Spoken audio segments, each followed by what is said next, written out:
नमस्कार, news India देख रहे हैं आप। मैं हूं आपके साथ पूजा अग्रवाल। बुलेटिन में आप सभी का स्वागत। राजधानी एक्सप्रेस में रुक करेंगे खबरों का। निकाय चुनाव की तैयारी में जुट गई आम आदमी पार्टी। आपने जारी किया 27 सूत्रीय घोषणा पत्र। हरिद्वार में मेयर प्रत्याशी ने जारी किया है मैनिफेस्टो।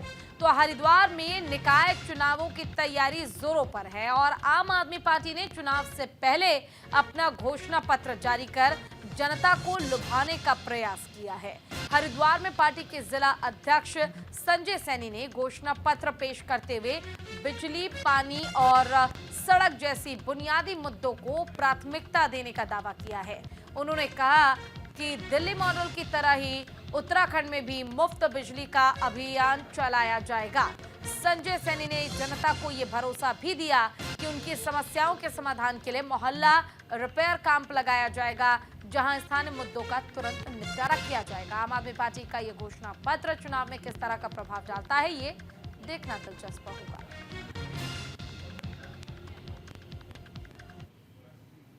जिस तरीके से दिल्ली और पंजाब में आम आदमी पार्टी बिजली मुफ्त दे रही है, तो उत्तराखंड में बिजली मुफ्त क्यों नहीं? तो आम आदमी पार्टी नगर निकाय चुनाव में बिजली मुफ्त क्यों नहीं, इसको अपना मुख्य मुद्दा बनाकर कल से प्रत्येक वार्ड में डोर टू डोर कन्वेंसिंग करेगी, बिजली के मुद्दे को लेकर हल्ला बोलेगी और अपनी घोषणाओं को लोगों तक पहुंचाएगी। घोषणा पत्र हमने जारी किया है यहाँ पे और पंपलेट जारी करके नगर निकाय चुनाव में हम जनता के बीच में ये देखिए, ये हल्ला बोल करके हमारा जो है एक पंपलेट है, उत्तराखंड में बिजली मुफ्त क्यों नहीं। और ये मोहल्ला रिपेयर कैंप के माध्यम जो कार्य किए गए हम जनता के सामने ला रहे हैं कि किस तरीके से आम आदमी पार्टी अपनी काम की राजनीति कर रही है।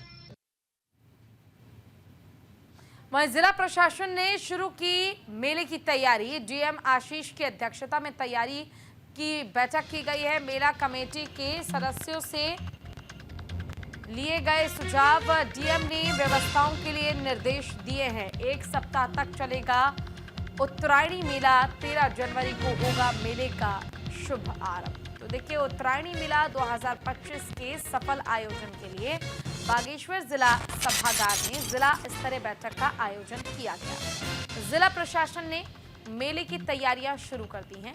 जिला अधिकारी आशीष भटगाई की अध्यक्षता में हुई बैठक में मेले को लेकर जनप्रतिनिधियों, व्यापारियों और मेला कमेटी के सदस्यों से सुझाव लिए गए और जिला स्तरीय अधिकारियों को निर्देश दिए गए। साथ ही तय हुआ कि मेला 7 दिनों तक चलेगा। मेले का शुभ आरंभ 13 जनवरी को किया जाएगा। बैठक में पूर्व नगर पालिका अध्यक्ष सहित बागेश्वर और कपकोट क्षेत्र के विधायकों ने भी हिस्सा लिया।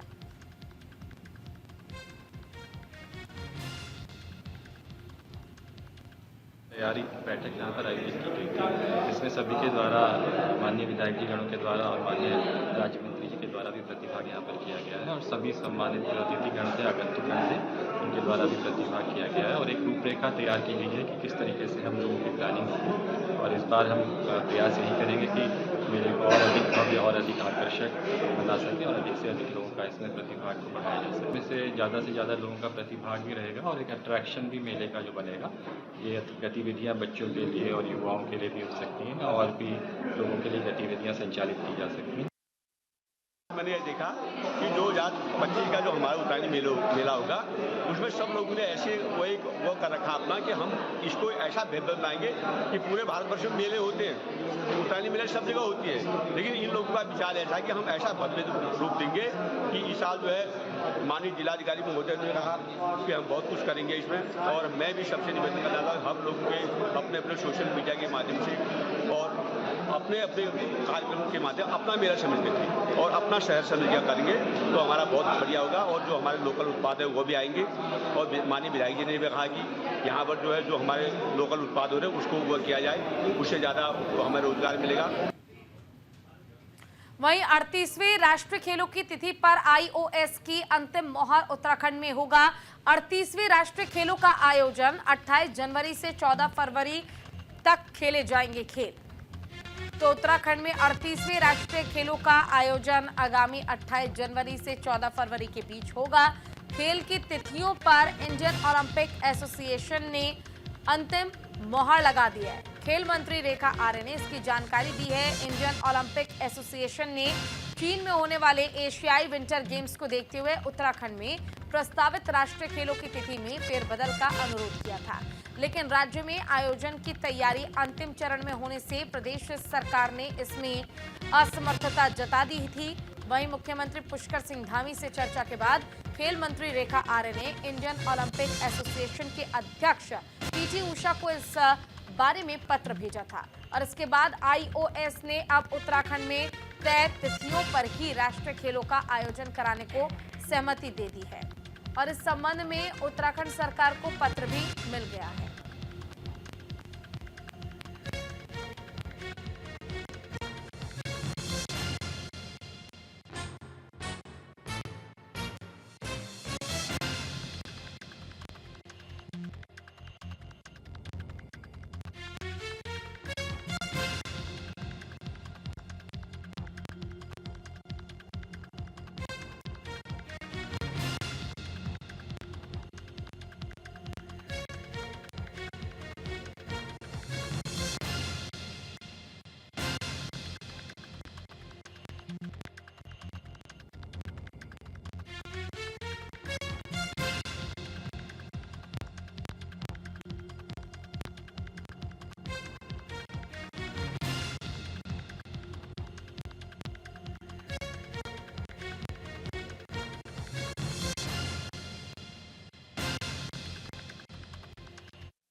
खुशी की खबर है कि जो पूर्व में तय तिथि थी राष्ट्रीय खेल के आयोजनों की, यानी कि 28 जनवरी, वह आज निर्धारित हो गई है, जिसके लिए भारतीय ओलंपिक संघ को विभाग के द्वारा भी पत्राचार किया गया और माननीय मुख्यमंत्री जी से भी इस परिप्रेक्ष्य में चर्चा गई। उनकी ओर से भी 28 तारीख को ही किए जाने की संस्तुति मिली थी और मैं इसके लिए भारतीय ओलंपिक संघ का बहुत धन्यवाद करती हूँ, जिन्होंने प्रदेश की मनसा को समझा और प्रदेश की तैयारियों को भी देखा और उस विश्वास के लिए उनका बहुत आभार व्यक्त करती हूँ। निश्चित रूप से इस राष्ट्रीय खेल पर हम सब लोग बेहतरीन प्रदर्शन भी करेंगे, बेहतरीन आयोजन भी करेंगे।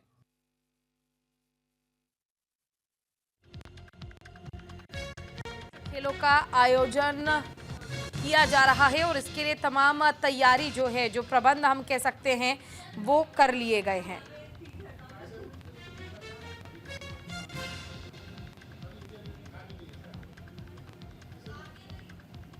उत्तराखंड में 38वें राष्ट्रीय खेलों का आयोजन किया गया है। तय तिथि पर होंगे राष्ट्रीय खेल, यानी तय तारीख पर ही राष्ट्रीय खेल होंगे।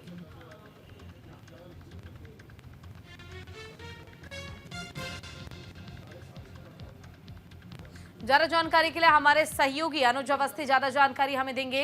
अनुज, देखिए, फिलहाल उत्तराखंड में 38वें राष्ट्रीय खेल का आयोजन होने जा रहा है, इसको लेकर तैयारियां भी शुरू कर दी गई है। खिलाड़ियों को कोई परेशानी ना हो, इसका खास ख्याल रखा जाएगा। इस बार क्या कुछ खास होगा? बिल्कुल, 38वें राष्ट्रीय का हो चुका है और 28 समय में और तय सीमा खेल कराए जाएंगे।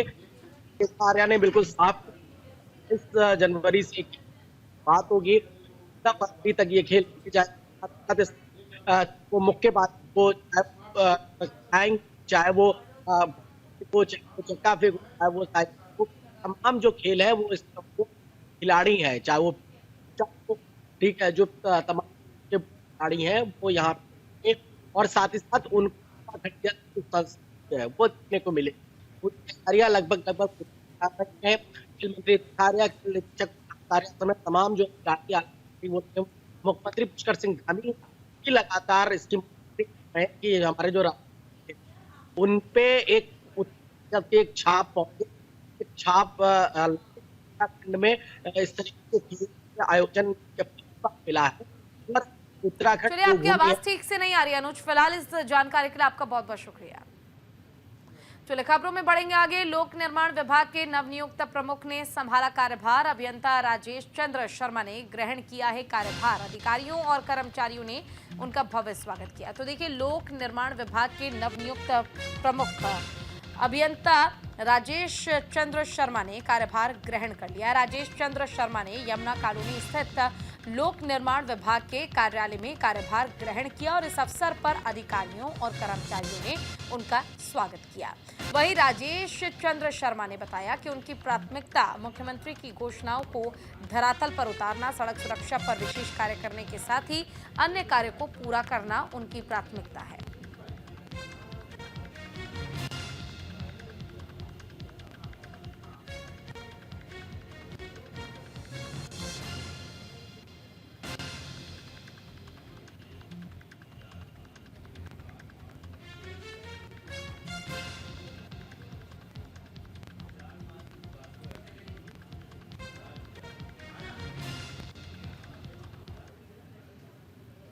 वहीं गुनियाल गांव पहुंचे हैं मंत्री गणेश जोशी। जी हां, निर्माणाधीन सैन्य धाम के कार्यों का निरीक्षण करने के लिए पहुंचे हैं। अधिकारियों को जरूरी दिशा निर्देश भी दिए गए। देहरादून में सैनिक कल्याण मंत्री गणेश जोशी ने गुनियाल गांव में निर्माणाधीन सैन्य धाम के निर्माण कार्यों का निरीक्षण किया और इस दौरान मंत्री ने अधिकारियों को सैन्य धाम के अंतिम चरण के कार्य तेजी के साथ करने और समय सीमा के भीतर निर्माण कार्य पूर्ण करने के निर्देश दिए। उन्होंने सैन्य धाम की भव्यता, दिव्यता का विशेष ध्यान देने के निर्देश भी दिए। मंत्री गणेश जोशी ने कहा कि प्रधानमंत्री नरेंद्र मोदी की परिकल्पना और राज्य सरकार का ड्रीम प्रोजेक्ट सैन्य धाम जल्द ही प्रदेश की जनता को समर्पित किया जाएगा।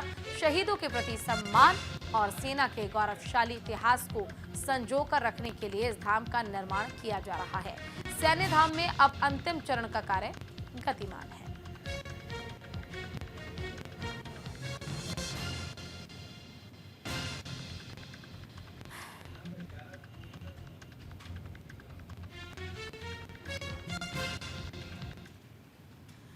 और हरिद्वार हत्याकांड का पुलिस ने खुलासा कर दिया है। पत्नी की हत्या का आरोप पति ने, जो आरोपी है वो पति ही है और फिलहाल बिहार से उसे गिरफ्तार कर लिया गया है। शक के चलते ही पत्नी की हत्या कर दी थी। हत्या में इस्तेमाल हथियार भी बरामद किया गया है। तो हरिद्वार में पति ने अपने ही पत्नी को मौत के घाट उतार दिया, बेरहमी से उसकी हत्या कर दी और फरार हो गया। आरोपी पति को पुलिस ने फिलहाल बिहार के पटना से गिरफ्तार कर लिया है। हत्या के पीछे पत्नी पर शक बताया गया है। आरोपी की निशानदेही पर हत्या में इस्तेमाल किया गया धारदार हथियार भी बरामद कर लिया गया। अब पुलिस उसे कोर्ट में पेश कर जेल भेजेगी।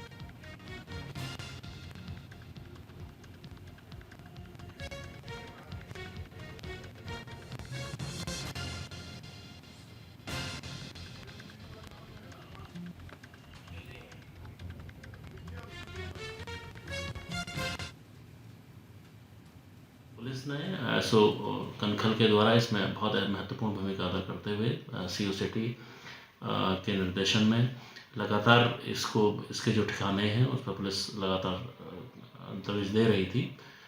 बाद में एक संज्ञान में ये आया कि ये अभियुक्त है जो बिहार में, जो अपना उसका मूल गांव है, वहाँ ये चला गया है और वहाँ से नेपाल भागने की फिराक में ये है। 1 तारीख को पुलिस के द्वारा कल इसमें बिहार नेपाल में लालगंज के आसपास इसकी अरेस्टिंग की गई है और बहुत ही अच्छे तरीके से, मतलब हमारे हरिद्वार पुलिस ने बिल्कुल एक ब्लाइंड, क्योंकि जो अभियुक्त है वो मोबाइल फ़ोन का भी उपयोग नहीं करता था, इस चीज़ को संज्ञान में रखते हुए बहुत अच्छे तरीके से इस केस का पटाक्षेप किया। मुझे उम्मीद है कि जो अभियुक्त है उसको हम सख्त से सख्त सजा दिलाने में कामयाब रहेंगे और अभी इसको न्यायिक अभिरक्षा में न्यायालय भेजा जा रहा है। वहीं देहरादून में महिला से आपत्तिजनक भाषा का इस्तेमाल विशेष समुदाय के युवकों ने किया है और महिला से अभद्रता की गई है। महिला के विरोध करने पर मौके पर भीड़ इकट्ठा हो गई और हंगामे के बीच पुलिस ने 2 लोगों को हिरासत में लिया है। अभद्रता करने वाला युवक मौके से फरार हो चुका है। तो देखिए, देहरादून में एक विशेष समुदाय के युवक ने आपत्तिजनक भाषा का प्रयोग किया। दरअसल एक महिला खाना लेने के लिए देहरादून के एक रेस्टोरेंट में गई थी और जहां उसने रेस्टोरेंट पर मौजूद एक विशेष समुदाय के युवक से खाना पैक करने के लिए कहा, तो उस युवक ने महिला को आपत्तिजनक शब्दों में जवाब दिया, जिसका महिला ने विरोध किया तो वहां भीड़ जमा हो गई। इस हंगामे के बीच पुलिस ने मौके पर पहुंचकर 2 लोगों को हिरासत में लिया। वहीं आपत्तिजनक भाषा का प्रयोग करने वाले युवक को गिरफ्तार कर पाती पुलिस, इससे पहले वो फरार हो गया, जिसकी तलाश लगातार की जा रही है। ये प्रकरण शिकायत आई थी कि जिसमें एक दुकान पर जाने के बाद कुछ ऑर्डर किया गया, कुछ सामान मांगा गया, उसमें उसको दूसरे शब्दों में, अश्लील शब्दों में उसका जवाब दिया गया और चूंकि ये प्रकरण महिला संबंधी था, उसकी शिकायत पर तत्काल इस पर मुकदमा दर्ज कर लिया गया। काशीपुर में कूड़े के ढेर से लोग परेशान हैं। नगर निगम के खिलाफ बीएसपी का प्रदर्शन, नगर निगम पर लापरवाही का आरोप लगाया गया। काशीपुर में जगह जगह गंदगी के ढेर पर लोगों का गुस्सा फूट पड़ा। लोगों का आरोप है कि डोर टू डोर कूड़ा उठाने की योजना महज दावों में है, हकीकत में नहीं। वहीं बीएसपी ने नगर निगम के खिलाफ मोर्चा खोल दिया है। बीएसपी ने नगर निगम के बाहर धरना दिया। बीएसपी नेताओं के साथ स्थानीय लोग भी मौजूद रहे और नगर निगम के खिलाफ हल्ला बोला है।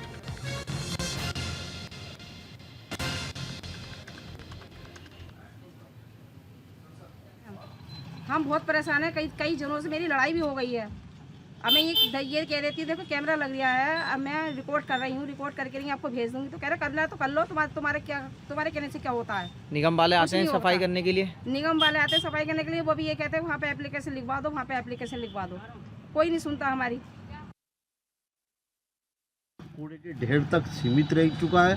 साफ सफाई के नाम पर कुछ भी नहीं हो रहा है। जहाँ नगर निगम में कम से कम हज़ारों लोगों की भर्ती होनी चाहिए थी सफाई कर्मचारियों की, एक तो वो है नहीं। कई सालों से ठेका प्रथा भी इतनी हावी है, अब वो ठेका प्रथा भी ख़त्म हो रही। जो लोग ठेके में काम कर रहे थे उनको भी ख़त्म कर दिया गया है। इसलिए इस शहर का बुरा हाल है। नगर निगम आयुक्त जी विवेक रॉय जी अगर इस काशीपुर के अंदर घूमते तो आज ये नौबत नहीं आती है। मेरी जिम्मेदारी बनती है इस शहर की, क्योंकि वो नगर आयुक्त है कि इस काशीपुर को स्वच्छ कैसे बनाया जाए। वहीं विकास नगर में नाबालिग से दुष्कर्म का मामला सामने आया है। नाबालिग लड़की से दुष्कर्म का आरोपी गिरफ्तार किया गया। आरोपी को पुलिस ने बदायूं से गिरफ्तार किया। आरोपी के खिलाफ पुलिस ने एफआईआर दर्ज की है। तो देखिए, नाबालिग लड़की को बहला फुसलाकर भगाने और फिर उसके साथ रेप करने के आरोप में पुलिस ने एक युवक को गिरफ्तार किया है। आरोपी यूपी के बदायूं जिले से पकड़ा गया है। नाबालिग लड़की के पिता ने इस मामले में सहसपुर थाने में शिकायत दर्ज कराई थी। पुलिस के मुताबिक पीड़िता ने अपने बयानों में आरोपी पर दुष्कर्म का आरोप लगाया है। पुलिस ने आरोपी के खिलाफ संबंधित धाराओं में मुकदमा दर्ज कर उसे कोर्ट में पेश किया। कोर्ट ने आरोपी को जेल भेज दिया है।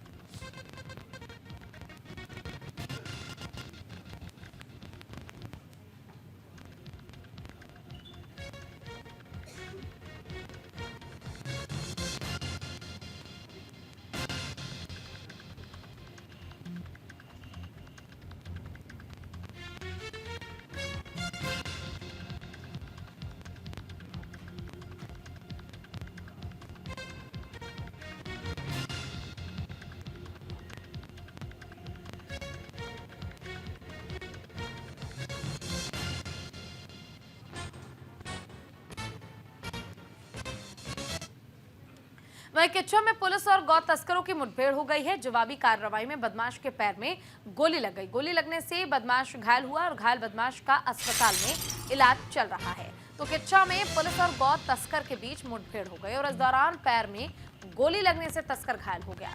घायल का फिलहाल अस्पताल में इलाज किया जा रहा है। एसएसपी ने बताया कि बदमाश बिना नंबर की बाइक पर कलकत्ता चौकी क्षेत्र में जा रहा था। रोकने पर उसने बाइक छोड़ दिया और भागकर पुलिस पर तमंचे से फायरिंग कर दी। जवाबी फायरिंग में उसके पैर में गोली लग गई। फिलहाल उससे पूछताछ की जा रही है और इसके खिलाफ पूर्व में भी गौ तस्करी, हत्या, पशु चोरी और अन्य धाराओं में केस दर्ज है। उसके पास से तमंचा, कारतूस के साथ ही बाइक में बंधे गैस से प्रतिबंधित मांस भी बरामद हुआ है।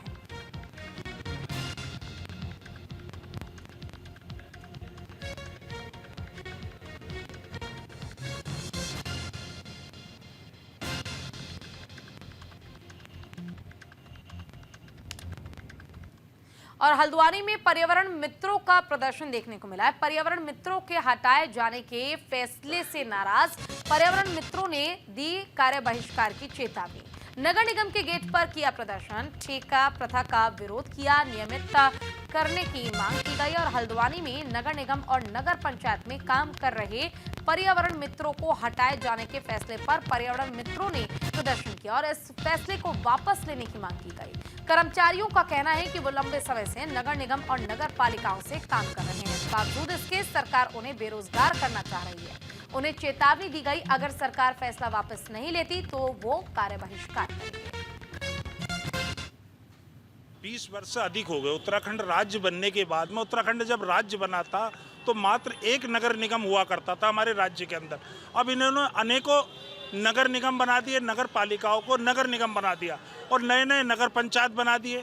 तो जो कर्मचारियों की संख्या बढ़नी चाहिए थी इस राज्य बनने के बाद में, वो कर्मचारियों की संख्या घटी है। एक तो चीज़ ये है। दूसरी बात, अभी सरकार ने एक फरमान जारी कर दिया, जो 2015 के बाद जो कर्मचारी लगाए गए हैं उनको तत्काल हटा दिया जाएगा। अब मेरी समझ में ये नहीं आ रही कि जब ये फरमान जारी करा है, जो कर्मचारी हट जाएंगे तो ये सफाई व्यवस्था किस तरीके से चला पाएंगे अपने अपने जिलों में, अपने अपने स्थानीय निकायों में। तो उसके विरोध में हम माननीय सिटी मजिस्ट्रेट द्वारा माननीय मुख्यमंत्री जी को एक ज्ञापन दे रहे थे। जिस तरह से प्रदेश से जो ऑर्डर आए हैं कि हमारे जो कच्चे कर्मचारी हैं इनको हटाने के ऑर्डर आए हैं कि हटाए जाए। अधिकांश जो हमारे कर्मचारी हैं वो कच्चा ही कर्मचारी है। कुछ लोग ऐसे भी हैं जिन लोगों की ईएमआईज़ चल रही हैं।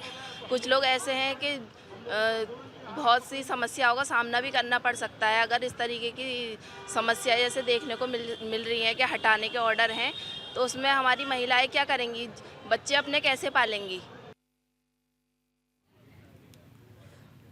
और 40वीं वाहिनी पीएसी हरिद्वार का स्थापना दिवस हरिद्वार में धूमधाम से मनाया गया। स्थापना दिवस पर 3 दिवसीय मेले का आयोजन पुलिस महानिरीक्षक नीरू गर्ग ने किया मेले का शुभारंभ। तो देखिए, 40 वाहिनी पीएसी के स्थापना दिवस के अवसर पर हरिद्वार पीएसी परिसर में एक भव्य मेले का आयोजन किया गया और इस कार्यक्रम के मुख्य अतिथि पुलिस महानिरीक्षक पीएसी नीरू गर्ग ने मेले का उद्घाटन किया। उद्घाटन से पहले वाहिनी परिसर के मंदिर में सेना नायक का तृप्ति भट्ट ने मेले के सफल आयोजन और शांति के लिए हवन पूजन किया और इस अवसर पर सेना नायक का तृप्ति भट्ट ने 40वीं वाहिनी पीएसी के गौरवशाली इतिहास को साझा किया। स्थापना दिवस के अवसर पर आयोजित मेले में उत्तराखंड की समृद्ध सांस्कृतिक विरासत को दर्शाया गया। वाहिनी का स्थापना दिवस है और प्रत्येक वर्ष मनाया जाता है। इस दिन वाहिनी जो है स्थापित हुई थी और यहाँ पर जो हमारे विभिन्न दल हैं उन्होंने यहाँ पर अपने अलग अलग स्टॉल्स लगाए हैं, जिसमें आज जो है 40वीं वाहिनी के स्थापना दिवस के अवसर पर यहाँ पे मेले का आयोजन किया गया है। बहुत ही भव्य आयोजन किया गया है इसके लिए। और इस बुलेटिन में इतना ही। नमस्कार।